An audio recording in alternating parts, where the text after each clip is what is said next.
So I went into this novella knowing three things about the 2011 televisual phenomenon that was My Little Pony Friendship is Magic. The first is that there's this catchy song, I think, about apple cider. The second is that when I was in undergrad, people used to tell me that I should watch the show on the basis that I am in some way like Twilight Sparkle. And the third thing is that for the love of God, you stay out of Fluttershy's shed. But as of today, I actually know a fourth thing, and that is this: The Star in Yellow, a 30,000 word fan fiction crossover of My Little Pony and The King in Yellow, which I read, enthralled, in its entirety, in a single sitting, will shatter every preconception you have about the medium of fan fiction. I'm Jay. This is the SBU English Club where we workshop the internet's most infamous novels, and today we're talking about The Star in Yellow, a My Little Pony fanfiction based on the 1895 horror classic, The King in Yellow. Let's do it!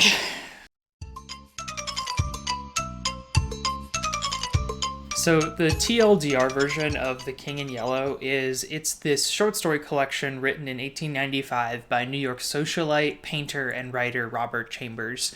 In his time, he was mostly known for writing these historical romances and other little adventure stories, but he came out of nowhere that year with a collection of 10 stories, 5 of which were set in this contiguous horror universe where there's this evil play that if you read it, it either, depending who you ask, drives you insane and kills you, or reveals some kind of truth to you that's just too profound for the average human mind to comprehend.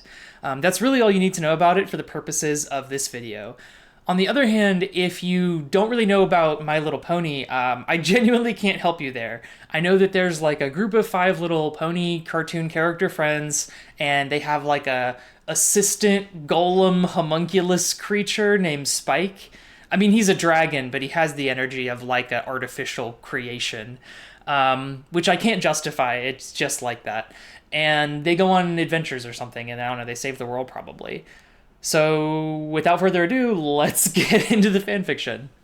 So The Star in Yellow opens quite humbly, I would say, on Spike, who has been sent to the Royal Library to find some books for Twilight. I'll read the first paragraph out for us now. Spike grunted heavily as he pushed his cart piled high with books along the aisles of the Royal Library.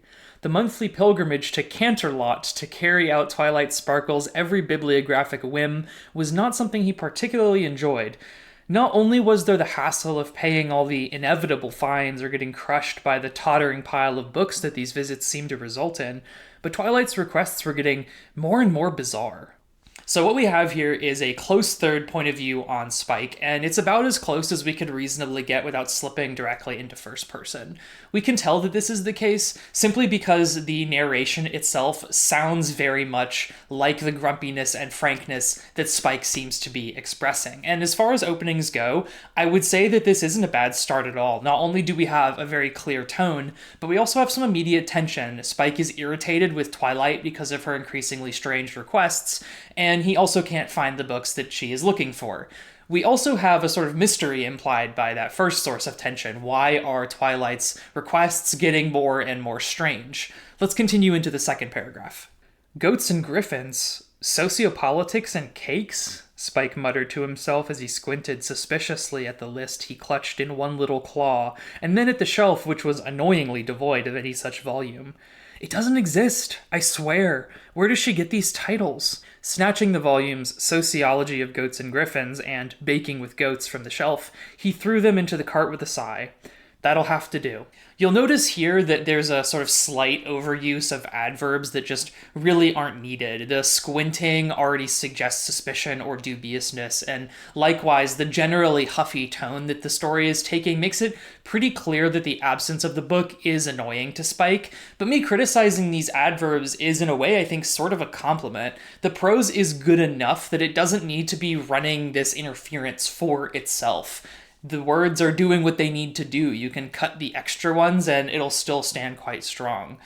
So anyway, unable to find the books that Twilight sent him for, Spike goes into the special collections where he knows that he'll find Saddle Stitch, who is this grumpy old librarian that he's not on very good terms with, but he knows will have what he's looking for. When Spike gets down to the special collections, he finds the place in total disarray, books in pieces and everywhere.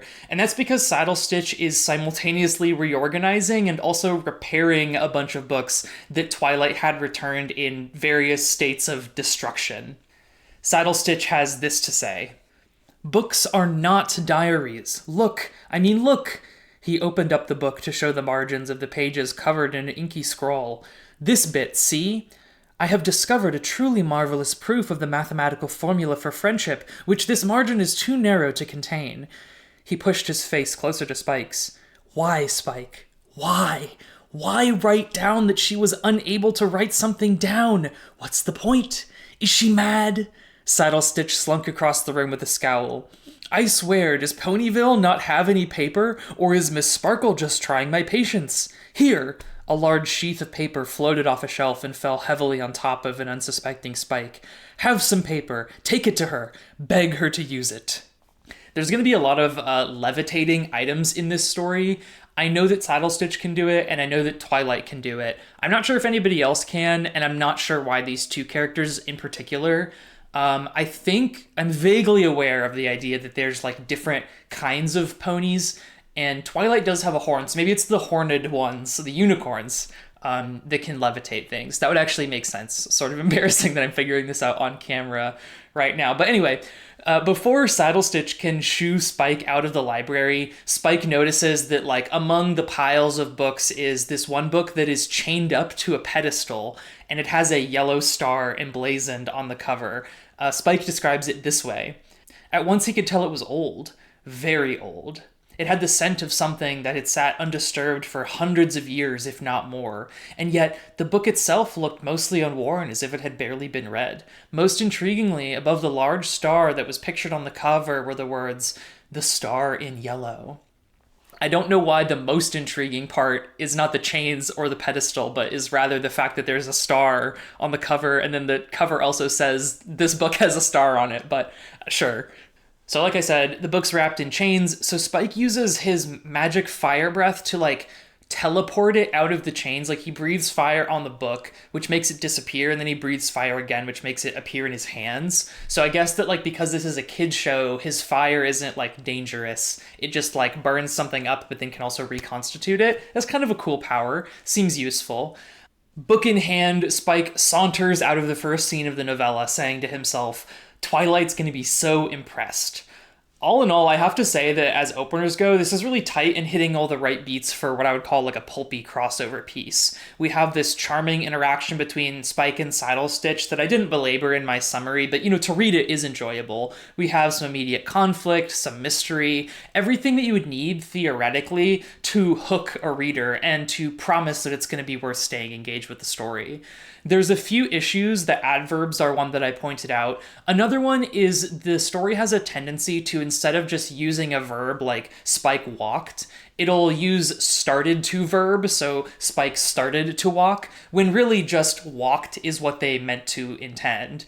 This is a problem I see with a lot of writing on the internet and also in classes that I've taught. I don't know why exactly people do it. I guess they want to convey that like they're just beginning to do this thing that is going to go on. But in most cases, it adds a layer of specificity that actually doesn't matter and can be distracting. It's a little thing that would seem completely inconsequential, but like in combination with other little inconsequential things like the adverbs, it can get very tiring. So these aren't huge problems, but they will persist throughout the novella for better or worse. Another cool thing about little problems like these is that they could easily be fixed in literally a single editing pass. All it takes is removing extraneous elements. So, I don't know, whenever I got feedback like this when I was writing fiction, I was always happy because it meant that I was probably close to doing what I intended to do, and that as soon as I removed some elements that were distracting people, my story would be much better off. Anyway, the next scene begins, "Spike, I am not impressed," from Twilight. Which is funny, right? Because it parallels the last words of the previous scene. And it also shows that the piece is really comfortable with its like cartoon influence. This feels very much like a cut in a cinematic sense that you might see in a children's show. And in this context, I think it works. There are some contexts we'll see later where the cartooniness of it feels at odds with other things that are happening, but we'll get to those when we come to them. So anyway, As we saw in the first scene, Spike was able to grab some books that were sort of similar to the ones that Twilight wanted, but they weren't the ones that Twilight wanted. So she's really mad about it, and they start to get into a fight, but then out of nowhere, Rainbow Dash bursts into the scene, like literally through the front door, and she announces that she has written a book.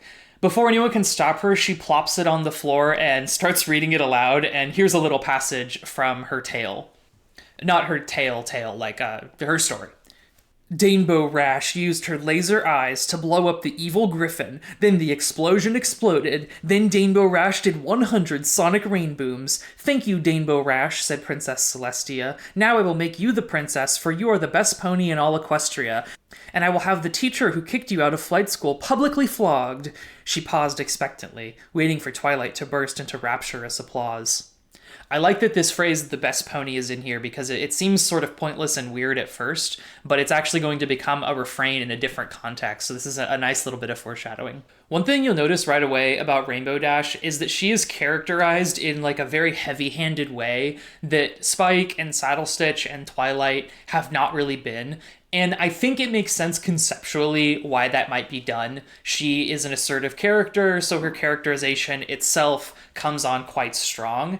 But in some sort of ineffable way, it gives me the sense that Blue Shift, who is the author of the fanfiction, really just fucking hates Rainbow Dash and like wants to make us hate her by making her more annoying than she actually is in the show. I mean, I assume. So if that's what Blue Shift wanted to achieve, I would say mission accomplished, test passed with flying colors, which I guess that's a Sonic Rain Boom joke. So yeah, enjoy that.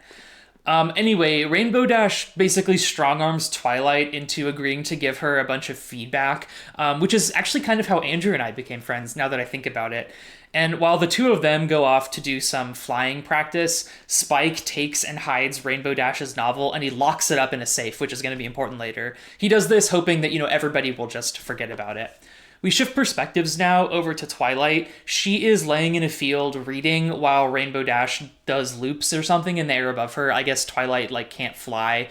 But she quickly gets bored of watching, and so she reaches into this bag of books that she brought, and alas, she has found the King in Yellow. I mean the Star in Yellow.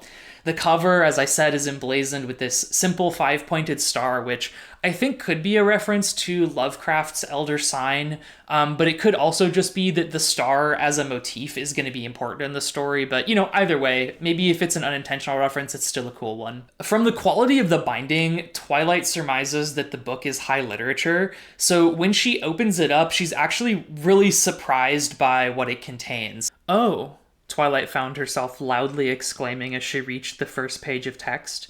It was not what she was expecting at all. She had been sure that such a lovingly bound and cared for book would have contained at least a great work of literature or science, but the first page was a mess of barely distinct scrawls. The page was smeared and scratched with ink as if the author hadn't seen a word before. Crude half-drawings of smiling pony faces dotted the page, some overlapping with no regard for form or layout. It was as if a small foal had scribbled all over it. I like that she refers to the child as a foal. That's kind of funny. So she starts flipping through the book, and the further along she gets, the more coherent the text becomes, eventually becoming full words and then entire sentences and then entire paragraphs. And likewise, the drawings that accompany them also seem to mature. The characters become more distinct, backgrounds are added, then suddenly those backgrounds are in full color. And eventually what Twilight comes across is sort of a series of picaresque narratives, you could say, where this pony named Yellow Star goes around town solving various problems with her friend Silver Crescent. And it's almost like some kind of episodic children's show about ponies. Which, I don't know, I could see that catching on. She becomes so absorbed in reading that when hours later Twilight comes down to shake her awake, it takes her a few minutes to get Twilight out of the book, which, obviously is a suggestion of some kind of magical power that it's already taking hold of Twilight. And indeed, back home, Twilight can't stop reading the book. She's just enraptured by these little stories of Yellow Star and Silver Crescent and the beautiful watercolor illustrations that accompany them. Eventually, Twilight reaches the end of the first chapter and realizes that suddenly it's way past nightfall. Just then, she hears a clattering in the kitchen, and when she goes to check, she's relieved to see that, it's just her good friend Yellow Star here for a visit. Together, they go back into the living room, and Twilight sat as instructed. She lifted the book again, and something in her head, something small, a niggling voice started to scream that something was terribly wrong. But Yellowstar was with her. That was all that mattered. She pushed the errant thought out of her mind and opened the book. Yeah, it started slow and it wasn't written too well, but it got better. I don't know why, I just really liked it. The voice in her head started to get louder again, a strange, uncomfortable sense of panic welling in her stomach. Then she looked at Yellowstar's smiling face and wondered why on Equestria she felt so bad when she had such a good friend at her side. Why don't you keep reading, Yellowstar motioned, pointing towards the book. It gets much better. I promise. As we come to the end of chapter 1, something that really stands out to me is how well I'm following despite knowing basically nothing about the show. All of the characters are rendered like original characters in the sense that I'm getting to know them like I would the characters in any other book, as opposed to like watching the author play with these sort of pale shadows of existing IPs. One thing that's still kind of opaque to me, and this is probably just my fault as like a non-fan of the show, so I wouldn't even really call this a critique necessarily, is the setting. I'm not really following like where we are. So far we've had mention of Canterlot, the Royal Library, and Ponyville, and then of course Twilight's house. I think Twilight's house is in Ponyville, and I think that the Royal Library and Canterlot are like a little ways off from that, but they can't be too far, right? Because Spike is going back and forth all the time. Unless he can teleport himself with his own fire, in which case I guess it wouldn't be a problem. But all that to say, I'm just not really sure like where we are, and I'm also not really sure what things look like. The main thing that keeps standing out to me is like the furniture that these ponies are sitting on, like the couch or the bed. Are they human beds and couches, or is the furniture sort of like customized to suit horse anatomy? Which is a phrase I don't like saying.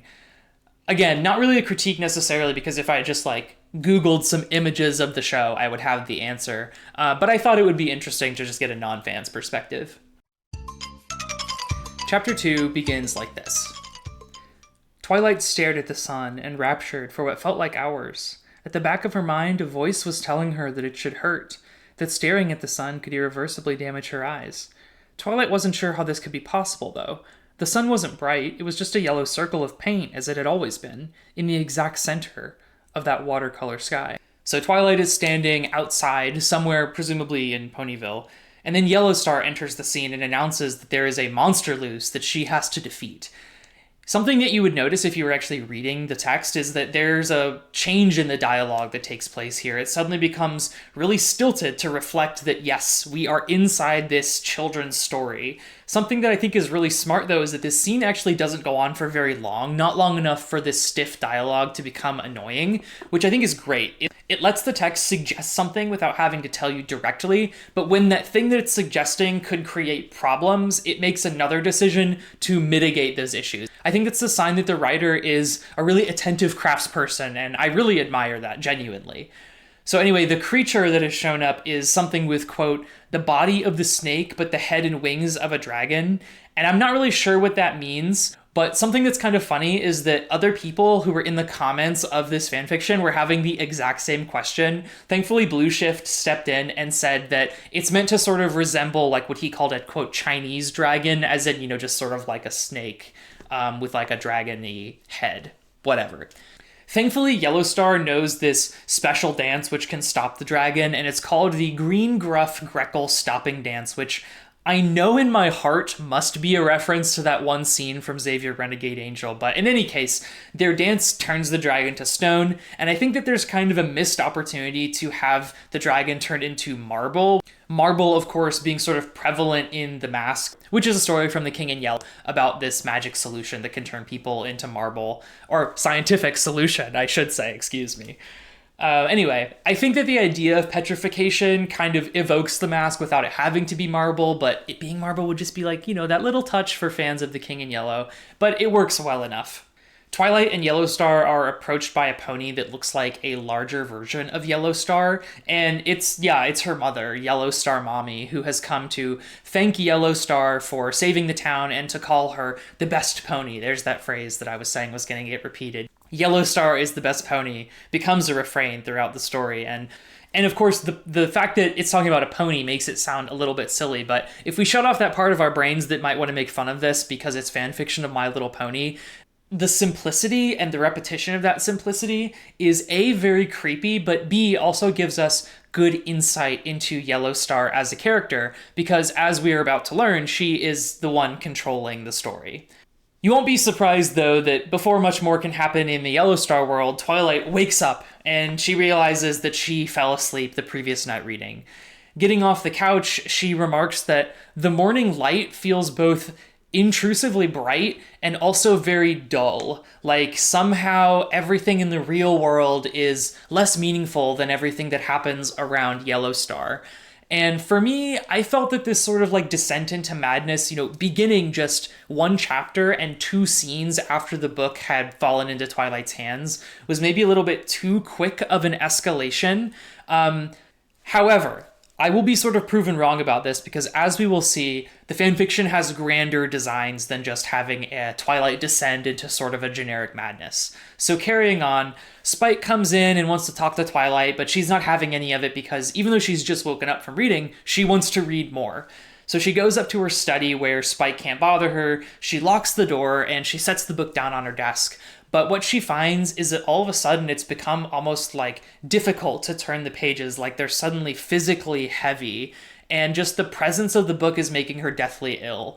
But she wants to read it so badly that she is eventually able to turn the very heavy page, which begins a new episode in the lives of Yellow Star and Silver Crescent. But unlike other stories, this one cuts off in the middle of a random sentence and the ink is badly smeared. And then further down the page is a sentence all on its own that just says, "And then Yellow Star's lovely mother went to sleep." Womp womp. So Twilight turns the page again, only to find this series of frantic microfiction pieces, each of which follows the exact same format.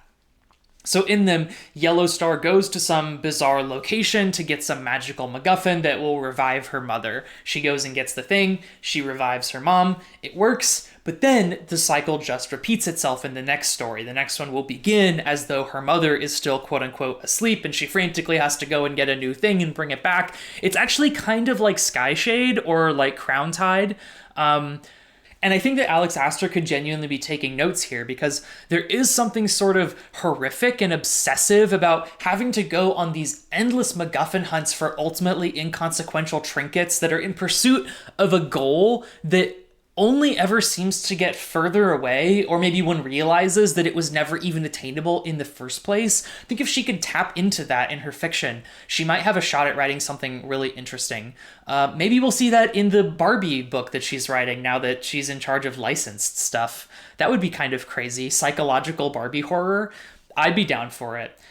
Twilight's suspension of disbelief is almost broken by how horrible this is. She's so mad that something so terrible would happen to Yellow Star, and it causes her to like throw a tantrum basically in her own room. Like she smashes a bunch of potion bottles, she rips up a ton of books, and when she finally comes down, she realizes that Yellow Star is in her bed and crying. So Twilight tries to comfort her, but then Yellow Star says, "I'm not the best pony, am I? They all said I was, but I'm not. I'm useless." And then suddenly, this was crazy to me, Yellow Star's father, who is called Yellow Star Daddy, appears in the room and he says, "I am so disappointed in you, Yellow Star. If you can't save every pony, then what use are you?" And then he disappears into Twilight's wardrobe. And yes, again, like because this is ponies, it's kind of silly, but there's something deeply unsettling about it. I mean, imagine like you're reading this book and then suddenly one of the characters from the book is in your room, and then a larger version of that character, who is called that character's name Daddy, appears and just starts screaming at them and then vanishes just as quickly as he showed up. Like there's something so psychological and so unsettling about that. It's like seeing into somebody's mind, like a part of it that you just shouldn't be seeing. And I find that very compelling. And yes, it's a cartoon, or it's a fan fiction of a cartoon, so it's like a little bit overstated, but I get what it's after. I don't know, read this part for yourself and see what you think. The whole fiction is available for free online. It's very easily Googleable, but I just found this part really creepy in a good way. But thankfully, Twilight has been keeping up with the SBU English Club corpus of literary analysis, so she's very well versed in how stories tend to be structured. She says, "It's okay, Yellow Star, that's just how stories work. You're taken from your lowest point and you have to deal with it and come out on top." This doesn't comfort Yellow Star though, which, okay, fair enough. So Twilight hatches a little plan. In an instant, Twilight had an idea. It was the best idea that she had ever had. "Yellow Star," she spoke softly, gazing into her trusted friend's eyes. "Yellow Star, if you were a unicorn, if you had magic, then you would be a better pony, wouldn't you? You could help other ponies more, and be the best pony again." I guess I'm stupid. I guess it just said in the text that unicorns are the ones that have magic. But I hope you'll forgive me for not realizing immediately that there were subclasses in My Little Pony Friendship is Magic. I'll spare you the genuinely a little bit gory details, but Twilight rips off her own horn and attaches it to Yellow Star. Yellow Star immediately uses the magic that she has gained from the horn to heal Twilight, by which I mean she just sort of covers up the hole that it would create to rip off one's horn. She doesn't give her a new horn, which is weird because at that moment, Spike bursts into the room having heard the bone-ripping and potion bottle smashing commotion. Twilight tells Spike that she gave her horn to Yellow Star, but Spike can see that her horn is like still clearly there, so he throws a bucket of mop water that he was carrying at her, and this like shakes her out of her trance. She doesn't seem to remember what she was just talking about or what was just happening. Hoping to distract her from all this weirdness, Spike reminds her that she has a party at Pinkie Pie's to attend, so she gets ready to go, which includes packing up the star in yellow and bringing it with her. The party scene, I'll spare you the details of. Basically, Twilight refuses to interact with anybody. She's just reading. This really pisses off Rainbow Dash. The two get into a physical fight, which ends when Twilight uses her like unicorn levitation powers to force slam Rainbow Dash against a wall. This very understandably, pisses off all the other ponies, so they kind of kick Twilight out. And she leaves in a huff, which makes sense to me. Back home, Twilight demands that Spike write a letter to Princess Celestia, and I can tell that this is a moment where I need show context to understand what exactly is happening. They had mentioned earlier that Twilight had some kind of special legal privileges or extraterritorial rights because she's Princess Celestia's chosen something or other. So I get that this letter exchange thing is probably part of whatever arrangement they have, but I was I don't really understand. I don't really understand why this is happening. So Twilight begins to dictate this letter to Spike, but as you might be able to predict, it quickly devolves into sort of semi-coherent nonsense about how awesome Yellow Star is. This really creeps Spike out, but Twilight, I guess, employs him or created him in a lab or something, and so he has to obey her, not in a hypnosis way, just legally. And so she's able to convince him to keep writing late into the night. Then there's this really brief scene back on Saddlestitch where basically we just see him noticing that the star in yellow is missing. He concludes that Spike is the one who must have taken it, and he hurries off to Ponyville. Back on Spike, we see that he's been up all night writing tons and tons of letters, and he goes and delivers them to the post office. It's not clear to us yet what these letters contain, but you could probably guess. So, as Spike returns home from the post office, he notices that Twilight is nowhere around, and given how weird she's been acting, this kind of unnerves him, so he starts to look, but before he can do much serious searching, Saddlestitch bursts into the room. It's occurring to me now how much bursting into the room occurs in this story, and there's more yet to come. Maybe that's a critique? I don't know, it didn't stand out to me as I was reading it, but now as I'm describing it, it feels a little bit intrusive, so make of that what you will. Saddlestitch bursts into the scene, and basically he tells him that he needs to find the book right away, because if they don't find the book, there's a very good chance that by the time Twilight gets to the end, it will result in the total destruction of Equestria, which is I guess their whole continent or world or something. However, because this is a children's show, or a story based on a children's show, and there needs to be comic relief, Spike initially misunderstands what Saddlestitch is talking about. Saddlestitch doesn't actually name the book he's talking about. He's not oh, I need to find the star in yellow, because if Twilight keeps reading it, then she'll destroy the world. No, he's just there's this really bad book. And so Spike is thinking of Rainbow Dash's novel from the first chapter, and Spike is oh, don't worry, Saddlestitch, I've locked that book up and no one will ever see it again. But then Rainbow Dash enters the scene. She comes looking for Twilight because she's oh, it's the next day. Surely by now Twilight will have read some of my book and will have some feedback.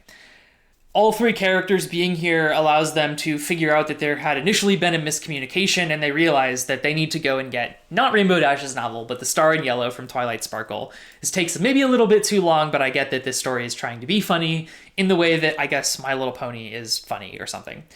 What they don't realize, though, is that Twilight, Yellow Star, and now Silver Crescent, who has started to manifest in the real world alongside them, were eavesdropping on that whole conversation. The three of them sneak up to Twilight's room while the other three go looking around Ponyville, and they start to hatch a plan to counter the other group's plan. But then, all of a sudden, Silver Crescent turns on them in the middle of their planning session, and she has this to say. "No, I'm not helping you. Why do you get to be the best pony? You weren't the best pony when it mattered, were you, Yellow Star?" Referring to the death of her mother, of course. "We're all alone, and it's your fault. Why can't I be the best pony?" And before she can get an answer, she just sort of jumps out the window and flies away, being, I suppose, a Pegasus. Now, this is just as sudden for me reading as it probably is for you listening. And I think that what's happened here is because Silver Crescent, obviously isn't actually real, she's just an aspect of Yellow Star, this is all a high-level manipulation tactic. Yellow Star has puppeteered Silver Crescent to betray them so that Twilight's allegiance to Yellow Star will be galvanized. And indeed, it works. Now later, we're going to read an author's note from Blue Shift, and in it, he's going to contend that Yellow Star is not manipulative, that this is just an aspect of Yellow Star acting as it would organically act. And if that results in Twilight being more fiercely attached to Yellow Star, then so much the better. Now, I just sort of don't believe him. I mean, I believe that his intentions as stated in the author's note are his intentions. I don't think he's lying. But I don't believe that this is not a manipulation tactic. There's just no way that even if acting authentically, this isn't manipulation. Manipulation doesn't have to be 100% intentional, unfortunately. And I think that this is a case in which that's exactly probably what's happened. Now, obviously, Yellow Star is devastated by this, or at least appears to be devastated. But thankfully, Twilight once again comes in clutch with her familiarity of the SBU literary analysis canon, because she's able to say, two friends falling out is just another literary trope. It's just a familiar tale, a cheap and easy way to get a good reaction out of readers. And as she has correctly observed, the deployment of tropes, while not, a moral failing on the part of an author, if they're in service of nothing more than a cheap and immediate emotional response, then they're really the literary equivalent of a toddler holding their finger an inch from your face and saying, "I'm not touching you, I'm not touching you, I'm not touching you." But I digress. Spike et al., meanwhile, have come back around to the house and they hear Twilight talking seemingly to herself inside her room. So they start knocking on the door, and eventually things escalate to the point where they are threatening to tear it down. Inside, Twilight swaps the contents of The Star in Yellow with the contents of Rainbow Dash's book. Basically, she just rips out the book part and switches the covers. She then opens her door for a second, throws out what appears to be The Star in Yellow, and goes back into her room and locks the door again. Spike then immediately uses his fire breath to destroy this fake version of The Star in Yellow, and I guess he can actually destroy things then, or maybe he just teleported it somewhere really, really distant with no intent of bringing it back. Either way, the book is effectively gone before the characters can verify what its contents are. There's a little bit more arguing through the door, and it eventually comes out that Twilight had Spike write a bunch of copies of certain parts of The Star in Yellow in those letters, and then sent them out to every pony in Ponyville, which means that soon everybody is going to get a pocket edition of The Star in Yellow, and probably go insane.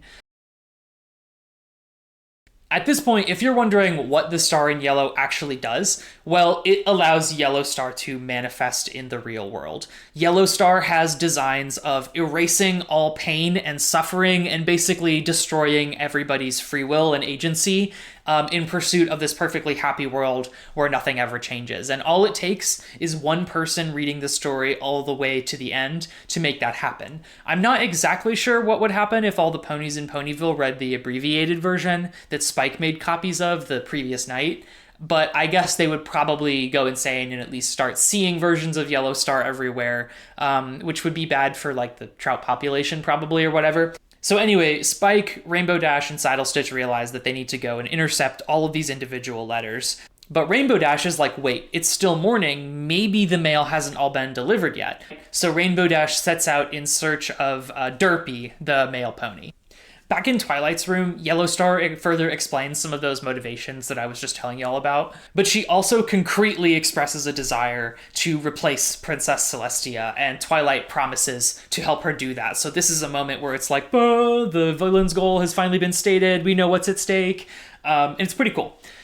This also coincides with Twilight turning a really important page in the book. She's nearing the end now, and as she flips over this page that ends some story or another, we don't actually know what occurred, but evidently it was a moment of character growth for Yellow Star, because the Yellow Star that Twilight has been seeing in the real world then sort of like ages suddenly. Her mane becomes a mane of like flaming yellow, and she's wearing this crown of thorns that's weirdly Jesus-y. I don't really know what that's about, but it's a pretty cool image. And chapter 2 concludes with Yellow Star saying, "The Yellow Star rises once more. The final chapter has begun." At this point, I'm thinking, okay, the story is maintaining some solid momentum. I really see now why we speed ran Twilight sort of descending into badness, and it was so that we could arrive at this point where she is basically just fully possessed by the book. She's fully mad. We needed to get here quickly because the story doesn't want to belabor the point with what is essentially a familiar character arc. Like, we've all seen stories where a character slowly goes insane. This story needs that to happen, but the happening of it is not really the point, and so it gets through it without wasting our time, which I do kind of appreciate. Onwards now to chapter 3, which is in sort of a quantum state where it both is and isn't the final chapter. Let me explain with a little bit of Jay backstory. So back when Andrew and I were in IRL English Club, I submitted this piece that was a portion of a longer work that we had been going through chapter by chapter over the course of like a school year. And out of respect for my very busy clubmates, I broke chapter 12, which was by far the longest chapter in the novel, into 2 parts to be read across 2 weeks instead of giving them one really long chapter to read over the course of just 1 week. But I was called a fool and mocked and scorned for not simply calling them chapters 12 and 13, which they were not. They were chapter 12 part 1 and chapter 12 part 2 that I created bespoke for the club in the interest of everyone's mental health. In the actual novel, chapter 12 was not broken up in any way. I mean, there were chapter breaks in it, but for years afterward, anytime I would submit a chapter of something longer, Andrew would be like, "Ooh, Jay, are you sure this is chapter 1 of a new thing and not chapter 1, part 1? Oh, I'm so funny." For years it was like this. So now, when I find myself reading The Star in Yellow and its quote-unquote final chapter is called chapter 3, parentheses, part 1, I am at a bit of a crossroads. Do I pass on the pain that was passed to me, or do I, learning from the unrighteous punishments that I had to endure, show grace to a fellow writer in a similar predicament? And the answer is that chapter 3 part 1 is a fucking stupid name. In a published work, it should just be chapter 3, and if it's really long, then like, oh well, or break it up into a 4th chapter. I know that would mean you couldn't have the cool line about the final chapter has begun, but like, too bad. You don't get to have chapter 3 part 1 and chapter 3 part 2. Chapters are segments of a longer work, and subdivisions of chapters are called chapter breaks. That's just how it works. Sorry. Change it, fix it, make it better. So chapter 3, the 3rd chapter, opens on Rainbow Dash intercepting the male pony, another Pegasus, whose name is Derpy. I hope that this is an original character and that they didn't actually make a licensed character named like Derpy TMCR. Like, that's really weird. Rainbow Dash tries to convince Derpy to hand over the letters without a fight, but because we need to have a cool action aerial fight scene, Derpy refuses out of some sense of misplaced duty to their job as a male pony. And yeah, the aforementioned aerial fight scene ensues. I did find myself kind of skimming this because I don't really like Rainbow Dash, as I talked about. Derpy is not very compelling, and as Andrew and I discussed in our Crown Tide episode, conflict scenes like this sort of paint the writer into a corner because they really can only resolve a very limited number of ways. So you kind of have to be very careful when you write one of these to hide that fact. And indeed, this is a story that struggles to do that because we know that the outcome is either going to be one or both of them is indisposed or they're interrupted by something. And in this case, what happens is they fly through a bunch of clouds and they have like a cloud snowball fight, which causes Derpy to get very wet and then freeze in the upper atmosphere and then plummet to Earth. Oh, sorry, not Earth. The flat interdimensional relay world that was semi-artificial but also was originally a prison between planes called Equestria. Named, of course, after Equus Crown. Rainbow Dash snags the bag off of a frozen Derpy, and her, Saddlestitch, and Spike decide to just burn all of the mail, even though doing so will result in some innocent mail being destroyed. They decide that it's just better not to risk it. And I appreciate that there's like a brief moment of conflict here that then isn't belabored. It strikes a good balance of like being reasonable. This is a thing that the characters might genuinely be concerned about, but then also it doesn't take up more space than it is actually worth, because fundamentally fight about what to do with the mail is not very interesting, but we have to have it. So the fanfiction does a really good job of dealing with that sort of irritating narrative problem that's created there. Back at Twilight's house, the group starts boarding up Twilight's room from the outside, and inside Twilight is just speed reading the book, which they still don't know that she has, right? Because the last thing they knew, Spike destroyed it. The book has officially graduated from its more simple story structure into like full-on epic fantasy with accompanying like watercolor paintings now. I know I said earlier there were watercolor drawings, but now the fanfiction is telling us they're paintings, they're immaculate. With each page that Twilight reads, Yellowstar becomes more and more solid, but simultaneously that creeping sense of doubt that something might be wrong, like her rationality breaking through, starts to reemerge in Twilight a little bit. But Yellowstar, sensing this, is able to promise a world, like I was saying earlier, where everyone can be happy and there will never be fear, there will never be death, all this kind of like utopic, but also very creepy dictatorial stuff. This is successful in quelling Twilight's doubts, at least for now. This is also the point where Derpy finishes unfreezing, and she lets the group know that she had actually already delivered a couple of letters before Rainbow Dash caught up to her. So they, of course, all set out immediately to try to intercept those letters before they're read. While they do that, Twilight grows dangerously close to finishing the book, but she's interrupted by the room suddenly growing dark and an almost unrecognizable silver crescent stepping through this like portal. Twilight immediately realizes that this must be part of the story.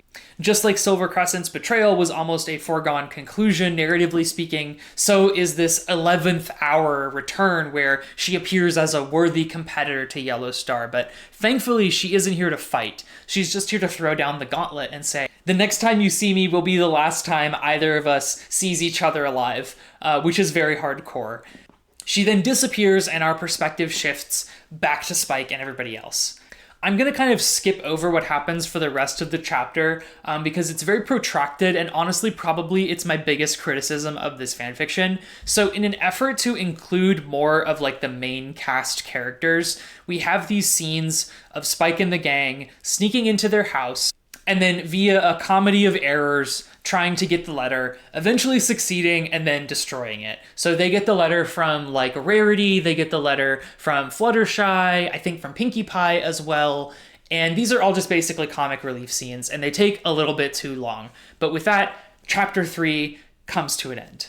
Because of all of the frequent perspective shifting and then the really long sequence of scenes on Spike near the end of the chapter, I have to say that this is probably the weakest one by a pretty wide margin. It's not bad per se, like everything that's happening is technically advancing the plot, like none of it is irrelevant, but the volume of these like comedy scenes is really overwhelming, I think.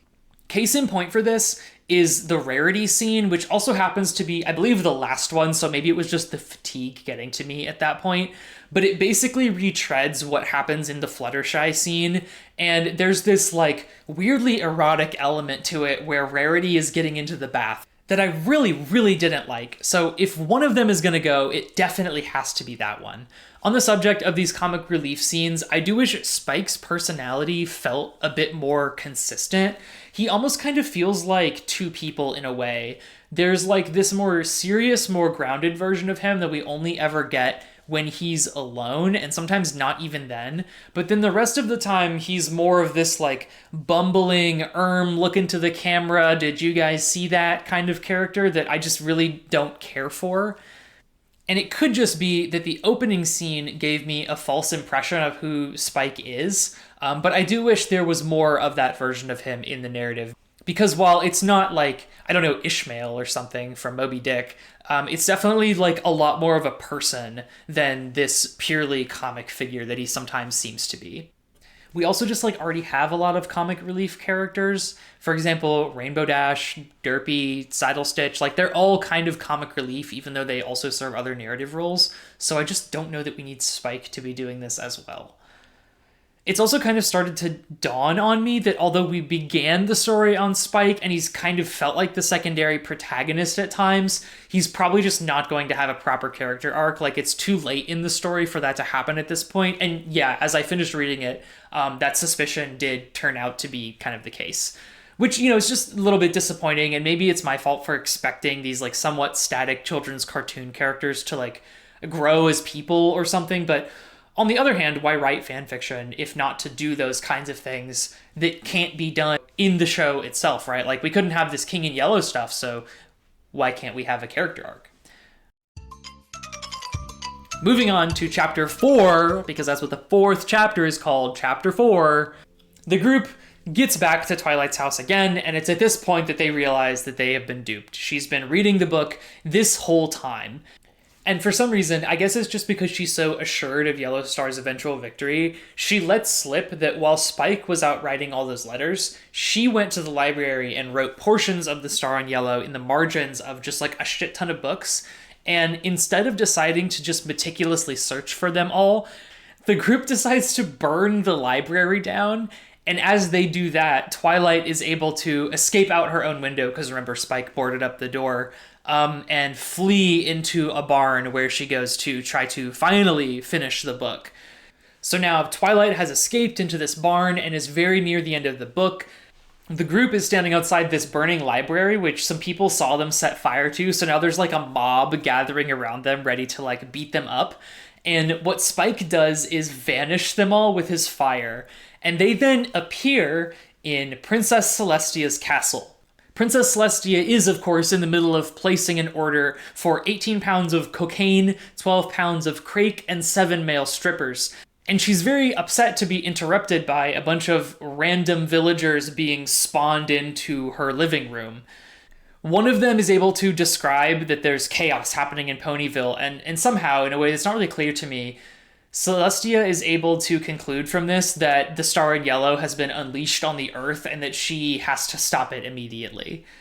We then cut back to Twilight, who is troubled by the fact that the nearly manifested Yellow Star doesn't really seem as excited about becoming real as she thought that she would. Yellow Star says this: "We would play in the fields together," she murmured. "We were happy then. Why did it have to change? Why did we have to develop and get complex and wrong?" She looked up at Twilight, her eyes now blazing with inner energy and determination. "When I am made real, when I am made princess of all Equestria, ponies will not change. I will rid this broken world of unhappiness. But first..." So they have this little bonding moment where they get ready for the coming fight with Silver Crescent, and then they hear some guards moving around outside. It's like guards that have been sent by Princess Celestia all over Equestria to look for Twilight. Twilight and Yellowstar are able to hide. They like hide under some hay. I mean, Yellowstar doesn't actually have to hide because she's like not fully real. But Twilight hides under some hay, and the guards search the barn and don't find her. But in her haste to hide, she covered up a lantern with some hay. The hay then catches fire, and the barn starts to burn. So Twilight then has to try to read the final pages of the book before the barn burns down, because some beams like fall and block the door, and so she can't get out. So it's literally like read and probably die, or try to get out and maybe die, but definitely don't finish the book. And of course she decides to stay and finish the book. Things really come down to the wire. It seems like Twilight might not be able to finish it in time.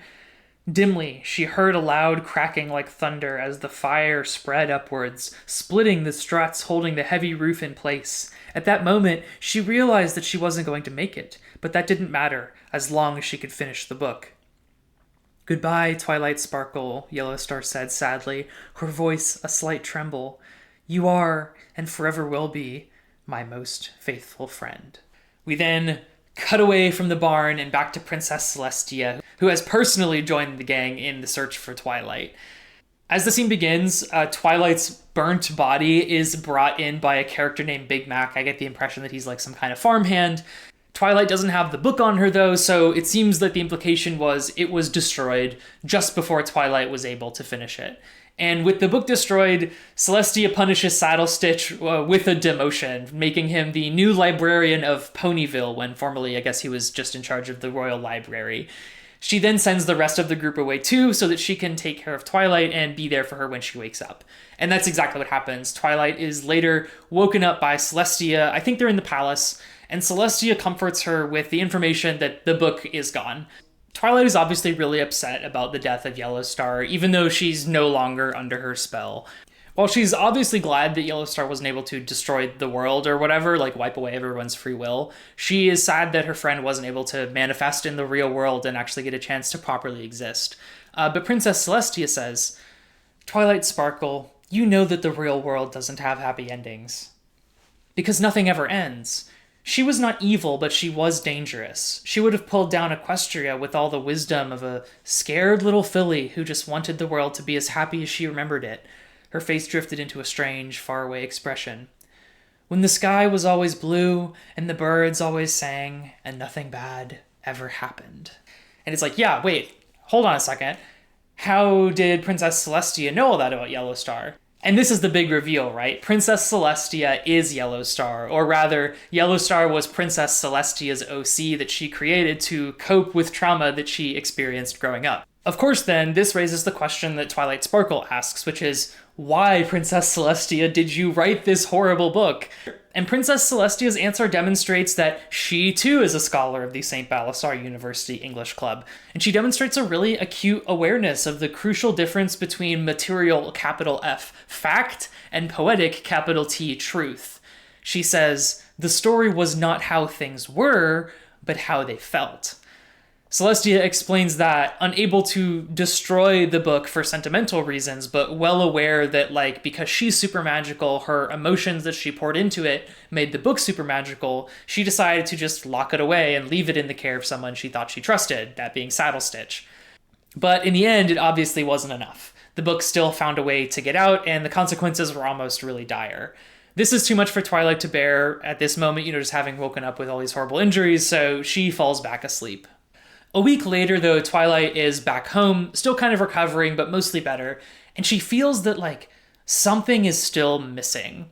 She decides that what she's lacking is a kind of closure. So, in order to honor Yellowstar, she sits down and writes the following.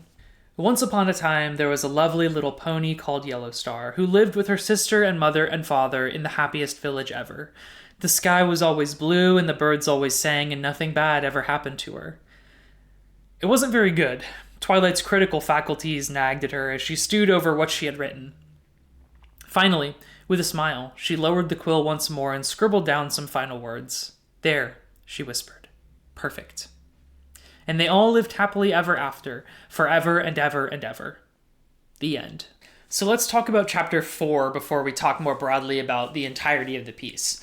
One thing I will say is that for a story that bills itself as King in Yellow inspired, it only really borrows the concept of a yellow, evil book that drives you crazy. And on that front, I feel like it sort of overpromises and underdelivers, at least to an extent. I mean, ostensibly the thing that sets this fanfiction apart from other fanfiction is the crossover with a classic work of horror literature. So on some level, I wish there was a little more Carcosa, a little more Hastur, a little more Mr. Wilde. I mean, come on, Mr. Wilde is a great name for a horse. It's right there. Initially, I also thought I might critique this story for its lack of really distinct character arcs, especially as it relates to Twilight Sparkle. I'm giving up on the Spike front. But Andrew is always encouraging me to consider things from the point of view of the expectations of a work's intended audience. And because I'm feeling friendly, this time I will. So The Star in Yellow is, after all, something like a hypothetical episode of My Little Pony.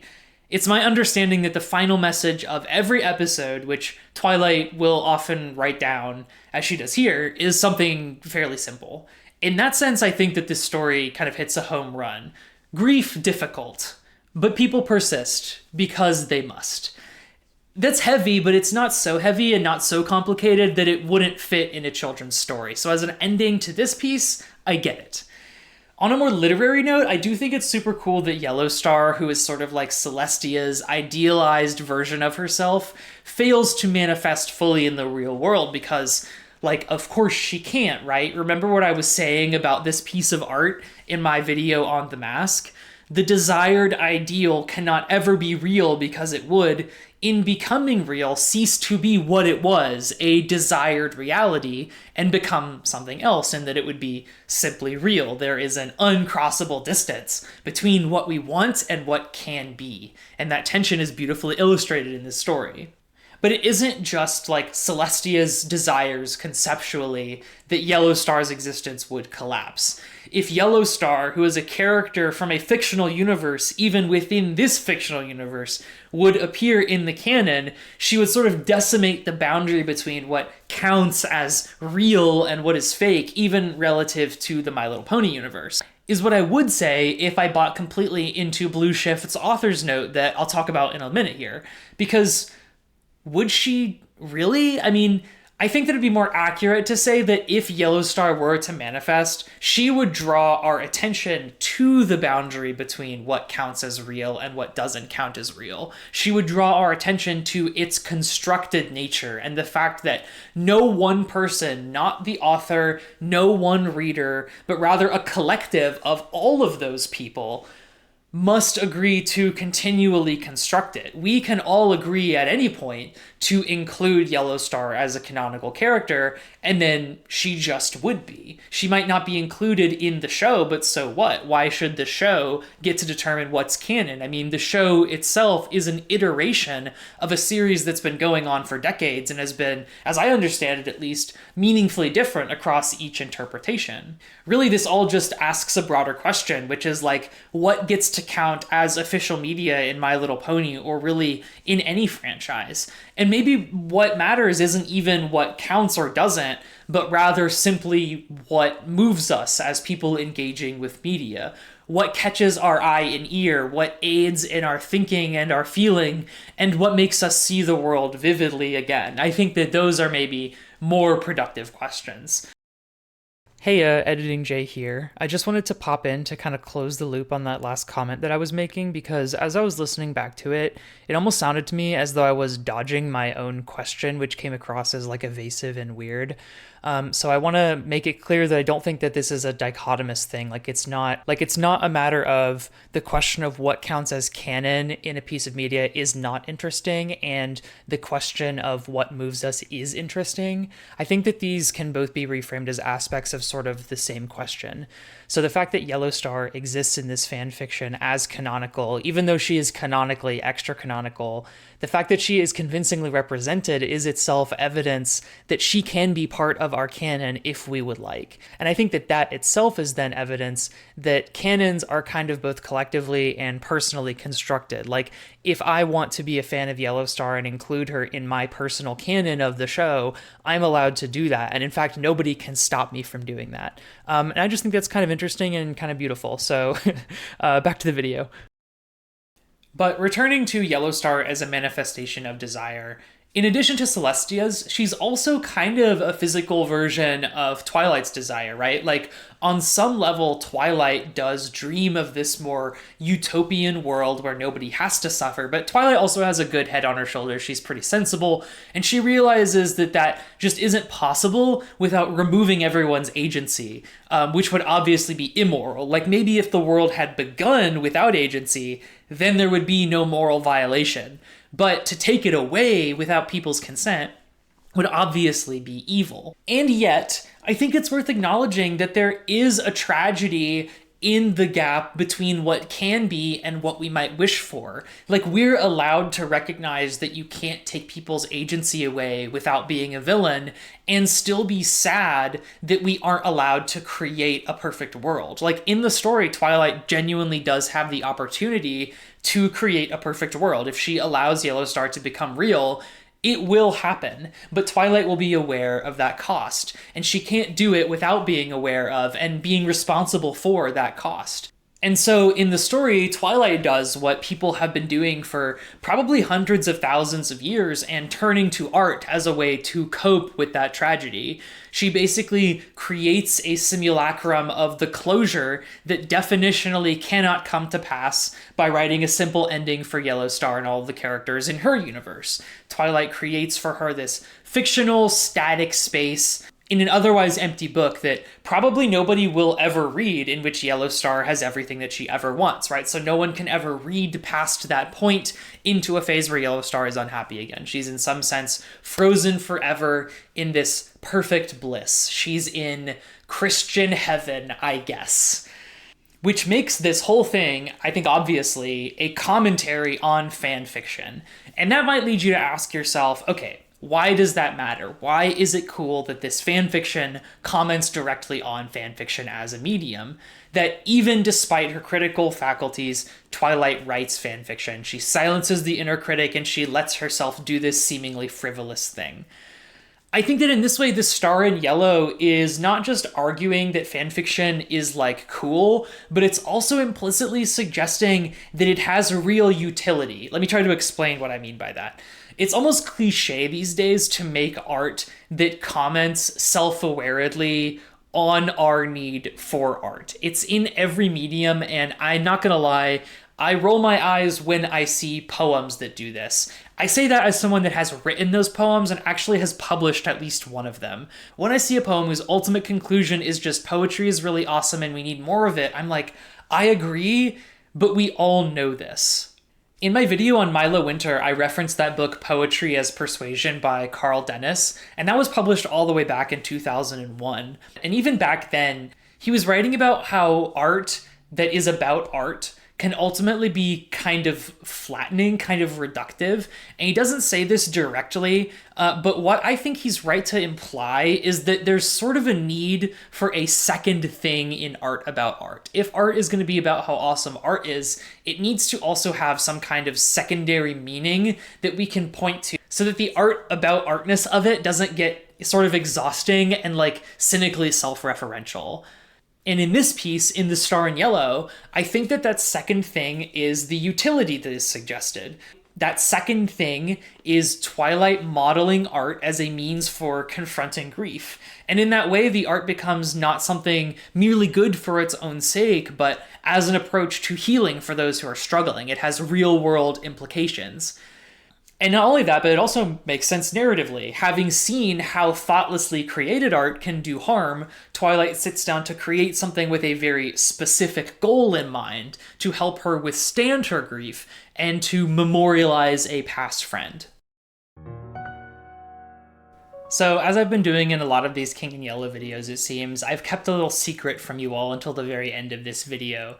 And that is that in addition to The King in Yellow, this fanfiction was inspired by a second piece of media, which some of you might have recognized. That second piece of media is Yellowstar, an OC that was infamous in the fandom at the time, at least according to Blue Shift, for being a blatant Mary Sue that starred in some like really terrible fan comics. In this author's note that I've alluded to a couple of times now, Blue Shift thanks Yellowstar's creator, Mast88, for letting him use the character to highlight the fact that this piece of fanfiction is itself commentary about fanfiction. He really didn't want that to be lost on his readers.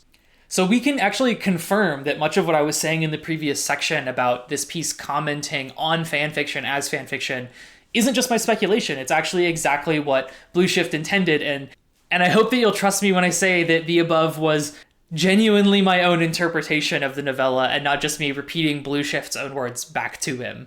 Blue Shift writes, Yellowstar in this story is fanfiction.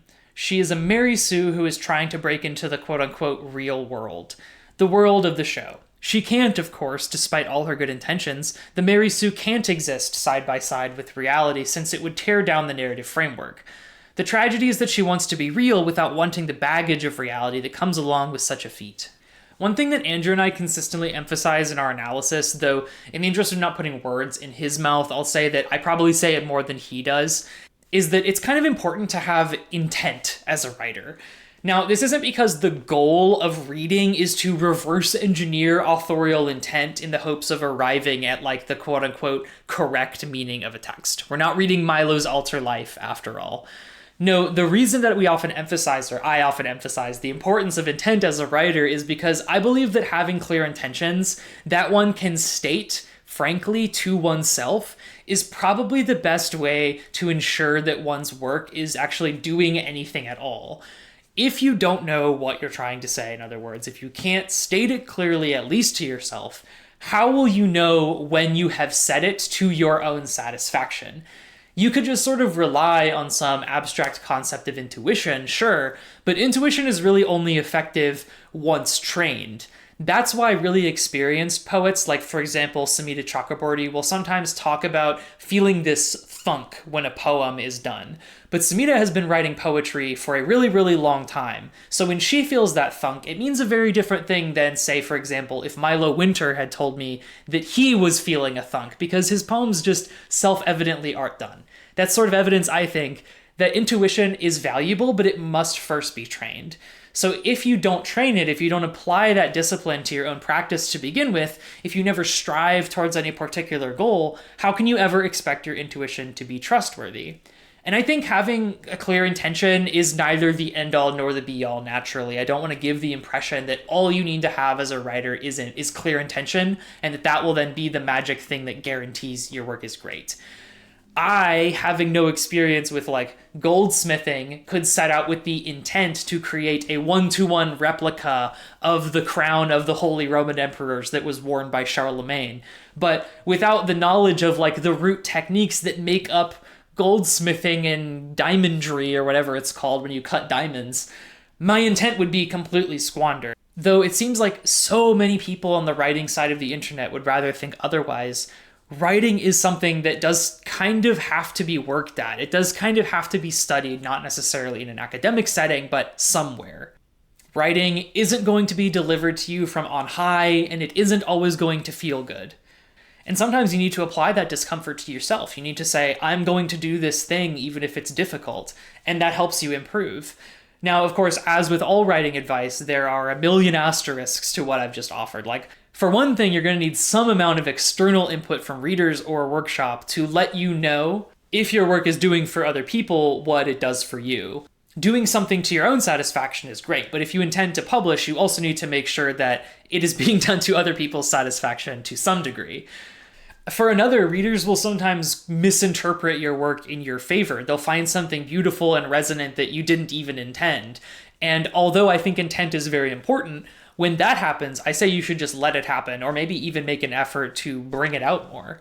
In any case, I just find it so remarkable that I read this My Little Pony fanfiction knowing nothing about My Little Pony, and that it resonated with me almost in the exact way that the author then told me he wanted it to.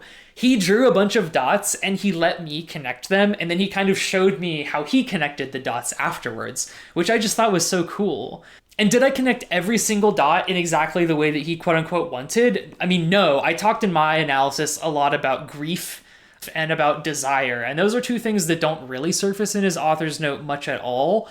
And at the same time, as I kind of emphasize those aspects, his author's note emphasized that he was more interested in the moral quandary element of it that I was kind of describing in my summary. I think it's a really good thing that I found things more interesting than he found certain things, because what to me that indicates is that there's like a lot of richness in this story. There's many ideas that it can give us the opportunity to discuss. And besides that, what fun would art be really if there was always only one way to connect the dots that the author has kind of put on the page for us, as it were? Fundamentally, I just really love what the star in yellow represents. I love to see a record of a human heart and a human mind earnestly at work. And whether or not you like My Little Pony, you can't really argue that the text doesn't do what it sets out to do. It sets up all of its component parts and it casts its little spell, like magic. Twilight Sparkle rested her weary head against Yellowstar's soft side. It was warm and comfy, and it helped to diminish the awful growing pounding in her head. I guess she thought hard about this. She had found it harder and harder to come up with her own thoughts these past few days. I guess in a story, there are certain things you have to do. You start in one place and finish in another, learning things along the way, and everything that happens builds up towards the ending. In real life, these things just sort of happen, and most of the time, you're just sitting on the sidelines. There's no guarantee that anything you do will have any meaning or add towards any goal, but that's because you have the choice to do anything. Yellowstar considered this. When I am princess, Twilight Sparkle, I will fix that.